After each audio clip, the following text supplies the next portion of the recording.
Hey guys, and today we're going to be kind of looking at something a little bit different. I'll kind of demonstrate some of it, but I'll explain what's going on as we go through this.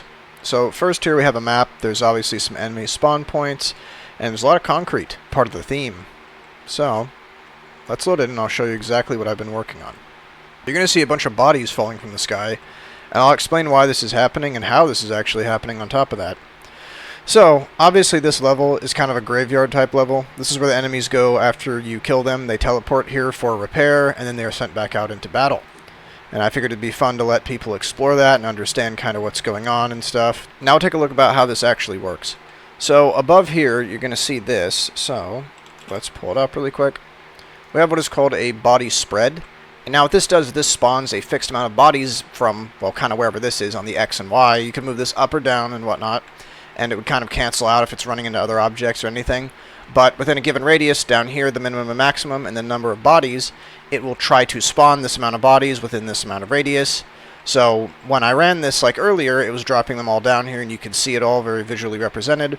And what it actually does is whenever a body tries to spawn, before it fully spawns, it actually checks whether it can land or not. So most bodies, that's why the number is so high, is because most of these get automatically cold, because they're obviously not going to hit anything. And this obviously saves a bunch of time with having to place bodies randomly and stuff.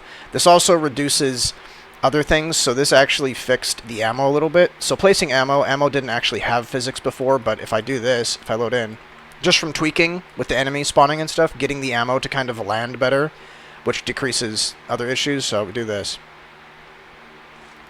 See, it falls, hits the ground, done. Actually, that one's in the air too. This means that placing ammo, oh, there come the bodies.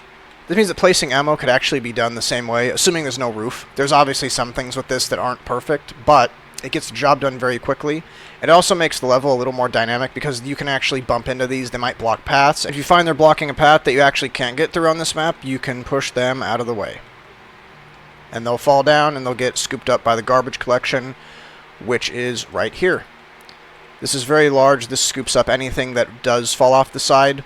What I'm going to do in a minute here is I'm going to run through the level, and you'll get to kind of see the full atmosphere, because like the stuff like the fog wasn't turned on and the music was down really low for testing, so you'll get to see that in a second here. I'll show it off.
I hope you enjoyed that brief kind of half walk through the level. I don't want to obviously give away the exit and the flow of the level, because that would make it no fun if you already know the answer going right into it.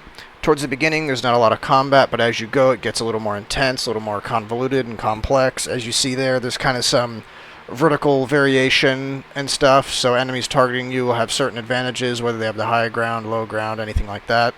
Not to mention, I did make the maze very confusing. Even I get lost, so hopefully you'll have fun figuring it out.